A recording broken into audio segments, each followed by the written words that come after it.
वाह, क्या आईपीओ है। वाह क्या आईपीओ है, खास सेगमेंट हमारा जिस पर हम आईपीओ बाजार से जुड़ी तमाम हलचल, तमाम चीज़ों की बातचीत करते हैं। आज हम देख रहे थे कि चूंकि बाजार में गिरावट काफ़ी ज़्यादा थी, पैनिक ज़्यादा था शुरुआती सत्र में, लेकिन जो है इस वजह से बहुत सारे चैनल्स के ऊपर वो चर्चा नहीं हुई आज की लिस्टिंग की। लेकिन इस गिरते बाजार में क्या शानदार लिस्टिंग देखने को मिली है, इससे अच्छी लिस्टिंग हो नहीं सकती थी। मुझे लगा कि शायद जो है लिस्टिंग काफ़ी ख़राब होगी, लेकिन शौर्य हमारे साथ जुड़ चुके हैं। शौर्य, काफ़ी शानदार लिस्टिंग कहेंगे KRN की? जी बिल्कुल ही शानदार लिस्टिंग कहेंगे KRN की, क्योंकि ऐसे माहौल में ग्लोबली देखिए, इंडिया का देखें तो KRN ने 100% से ऊपर की लिस्टिंग दी है। प्रीमियम की बात करें तो इशू प्राइस से 118% के प्रीमियम पर KRN हीट एक्सचेंज लिस्ट होता हुआ नजर आया है। NSE पर 480 पर लिस्ट हुआ है, वहीं इसका इशू प्राइस था 220। और ये हम पहले से देख रहे हैं, जब सब्सक्रिप्शन था तब भी 200 गुना से ऊपर सब्सक्राइब होता हुआ नजर आया था, और GMP के हिसाब से वैसा लग रहा था कि इस टाइप की लिस्टिंग देखने को मिल सकती है। बिल्कुल, चलिए यहाँ पर जो है पूछते हैं सीधे सीधे यहाँ पर अंशुल जी से क्या करना चाहिए। अंशुल जी, इस बाज़ार में इस तरह की लिस्टिंग को किस तरीके से आप देख रहे हैं?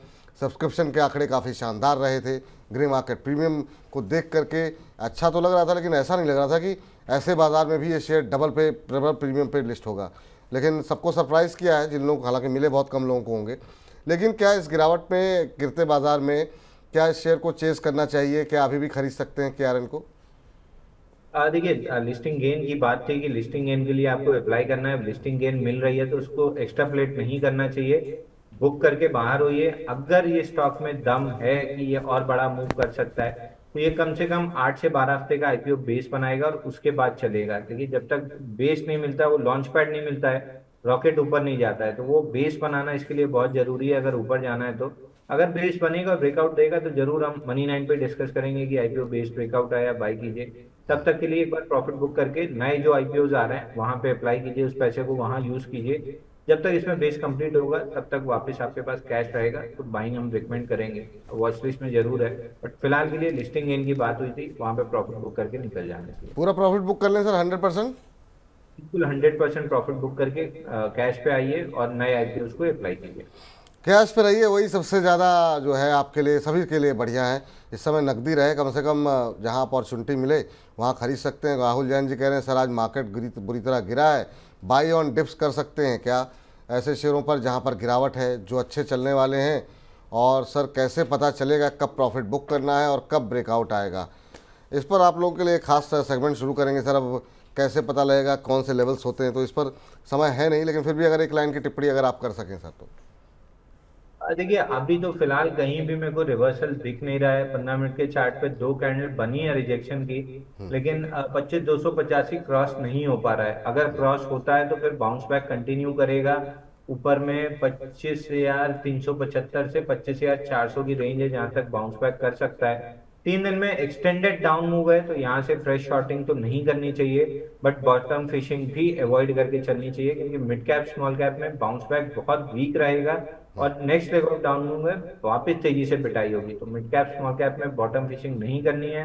करना भी है तो लार्ज कैप में एक बार कर सकते हैं। जैसे ही बाउंस बैक मिले वहां भी अपनी 4-5% की बाउंस बैक पे प्रॉफिट बुक करके बाहर हो जाना चाहिए। फिलहाल जब तक FII का डेटा न्यूट्रल नहीं आता है, मैं ये मान के चलूंगा कि डिप थोड़ी सी लंबी और गहरी हो सकती है।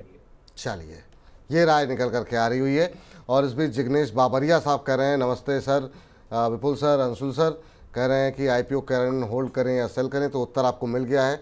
होल्ड अभी नहीं करना है, निकल जाइए, प्रॉफिट जो है बुक कर लीजिए, और जो आपको पैसे मिलेंगे उस पर आगे की रणनीति जो है वो हम तय करेंगे। लेकिन इन सबके बीच में जो एक लिस्टिंग होने वाली है, तो उसकी लिस्टिंग कैसे हो सकती है वो शौर्य से पूछते हैं। नंबर्स क्या कुछ कह रहे हैं, क्या कुछ ग्रे मार्केट का प्रीमियम देखने को मिल रहा है, बताइए शौर्य। जी, एक लिस्टिंग कल होने वाली है डिफ्यूजन इंजीनियर्स की, और डिफ्यूजन इंजीनियर्स में सब्सक्रिप्शन पर देखें तो 100 गुना के ऊपर सब्सक्राइब होता हुआ नजर आता है, 114 गुना। और यहाँ पर भी अगर ग्रे मार्केट में प्रीमियम देखें तो सेकेंडरी मार्केट का माहौल थोड़ा ख़राब है, लेकिन यहाँ पे 35 से 40% के बीच हम काफ़ी टाइम से देख रहे हैं प्रीमियम भी मेंटेन है, और अभी भी जो प्रीमियम है वो 40% के आसपास बना हुआ है। लेकिन क्या ये एक्चुअली लिस्टिंग में रिफ्लेक्ट होगा या नहीं, ये कल देखना पड़ेगा। कल हमारी नजरें रहेंगी सर। डिफ्यूजन के फ्यूज़ में कितना दम दिखाई दे रहा है आपको? क्या वाकई में ये शेयर भी इस तरह का सरप्राइज दे सकता है क्या, या फिर आपको लगता है कि यहाँ पर, हालांकि जो टिप्पणियाँ आई थी वो मिली जुली रही थी। ये स्वास्थ्य का कह रहा था कॉशन के साथ अप्रोच करें, लेकिन हालांकि अब इसके मायने नहीं है। जिसको अलॉटमेंट होना होगा वो आज हो गया होगा या हो जाएगा, और कल लिस्टिंग है। आपकी टिप्पणी क्या होगी डिफ्यूजन इंजीनियर्स को लेकर के? देखिए, लिस्टिंग में लिस्टिंग गेन लेके बाहर हो जाना चाहिए। इसमें भी हमने डिस्कस किया था कि लिस्टिंग गेन के लिए आप सब्सक्राइब कीजिए, लिस्टिंग गेन लेके आप बाहर हो जाइए, फिर बेस बनने का वेट कीजिए, उसके बाद ही बाई कीजिएगा। अगर बेस बन के ब्रेकआउट देता है तो मुझे लगता नहीं है कि स्टॉक बहुत जल्दी बेस बनाएगा। तो मेरी सलाह यही है कि आप पहले एक बार लिस्टिंग पे प्रॉफिट बुक कीजिए और उसके बाद शांति से स्टॉक को छोड़ दीजिए कुछ बेस बनाने के लिए। बना तो देखेंगे, नहीं बना तो अवॉइड की लिस्ट में आ जाएगा। चलिए, फिलहाल के लिए तो लिस्टिंग पर ही फोकस कीजिए, उसी पर जो है आपकी रणनीति होनी चाहिए। लिस्टिंग पर जो मिल रहा है उसको लेकर के एक बार के लिए मुनाफा बुक कर लीजिए। बाजार की स्थिति ठीक है नहीं, उसके बाद से अब निर्णय लिया जाएगा क्या करना है क्या नहीं करना है। बहुत सारे सवाल आईपीओ बाजार को लेकर के आए हैं सर, कुछ एक सवालों को सम्मिलित कर लेते हैं इस सेगमेंट के अंदर। वंशिका चेटवानी जी जानना चाह रही हैं आधार हाउसिंग फाइनेंस को लेकर के, कह रहे हैं कि आईपीओ के समय से ही ये मुझे अलॉट हुआ पड़ा हुआ है, अभी क्या करना चाहिए? तो अच्छे मुनाफा मिल रहा है मैम आपको आधार हाउसिंग फाइनेंस के अंदर। सर क्या करें, प्रॉफिट बुक करें या अभी वेट करें? आपकी सलाह क्या रहेगी? 315 के आसपास का इसका इशू प्राइस था, अभी क्या करना चाहिए? क्या 446 के आसपास चल रहा है? देखिए, ये स्टॉक जब तक 420 के ऊपर होल्ड कर रहा है, इसमें रिलेटिव स्ट्रेंथ है और मार्केट के अगेंस्ट रिलेटिव स्ट्रेंथ शो कर रहा है, तो पुल बैक में भी बहुत ज्यादा पिटा नहीं है। मार्केट में बाउंस बैक आता है तो स्टॉक वापस से एक अप मूव ले सकता है। मैं कहूंगा 420 का क्लोजिंग बेसिस स्टॉप लॉस लगा के होल्ड कीजिए। शायद 3 से 4 महीने अगर होल्ड करते हैं तो हाई लाइकली है कि 540-560 तक के टारगेट मिल जाए। 420 के क्लोज करता है तो स्ट्रक्चर खराब होगा, तब आपको एग्जिट करना ही पड़ेगा। चलिए, इस बीच प्रीमियम एनर्जी पे एक सवाल लेते हैं, फिर एसएमई आईपीओ को लेकर के जरा बातचीत कर लेते हैं। प्रीमियम एनर्जीज के ऊपर अनवर शेख साहब खरीदारी करना चाह रहे हैं और कह रहे हैं कि आईपीओ से के समय से ही इनकी नज़रें थीं, लेकिन इन्होंने लिया नहीं हुआ है। लेकिन क्या अब जो है लेवल ऐसे आ गए हैं, अनवर शेख साहब कह रहे हैं कि इसमें फ्रेश एंट्री ली जा सकती है क्या? देखिए, ये वो परफेक्ट स्टॉक है जहाँ पे आईपीओ बेस बन रहा है। ब्रेकआउट आएगा 1144 के ऊपर, तो अभी बेस कंप्लीट होने में शायद 7-8 दिन और लगेंगे। उसके बाद अगर 1142 1145 इस रेंज का ब्रेकआउट आता है तो स्टॉक को बाई करना चाहिए। 200 से 300 रुपए की अपमूव मिल सकती है, बट 8 से 10 दिन अभी बेस कंप्लीट होने में लग सकता है और 1145 के ऊपर ही बाई करना है, प्रीएम्प्टिव बाई नहीं करना है। ठीक सर, चलिए चलते हैं शौर्य के पास। शौर्य, फटाफट बताइए कि एसएमई क्षेत्र में कौन कौन से आईपीओ खुले हो, वहाँ पर क्या हलचल देखने को मिल रही है? जी, एसएमई क्षेत्र में 2 आईपीओ खुले हुए हैं और एक का साइज थोड़ा बड़ा है, 90 करोड़ से ऊपर है। उसका नाम है शुभम पेपर्स। शुभम पेपर में सब्सक्रिप्शन देखें तो 30 गुना ऑलरेडी सब्सक्राइब होता हुआ नजर आया है और जीएमपी यहाँ पे घटा है। 60 रुपीज़ का जीएमपी चल रहा था, यानी 40% के आसपास का, लेकिन अब हो सकता है जो माहौल है मार्केट का उसकी वजह से अभी खाली 11 से 12% का एक ग्रे मार्केट में प्रीमियम मिलता हुआ नजर आ रहा है। दूसरी कंपनी है पैरामाउंट डाइटेक। पैरामाउंट डाइटेक की बात करें तो ये भी 15 गुना ज़्यादा सब्सक्राइब हो चुका है और ग्रे मार्केट में यहाँ पर 20% के आसपास का प्रीमियम मिल रहा है। चलिए, तो ये 2 आईपीओ एसएमई क्षेत्र के ऊपर खुले हुए हैं, लेकिन हमारे पास सवाल जो है काफ़ी ज़्यादा जो आए हुए हैं वो शुभम पेपर को लेकर के हैं कि मतलब यहाँ पर क्या स्ट्रेटजी होनी चाहिए। सर, आपकी नज़रें गई हैं क्या शुभम पेपर को लेकर के?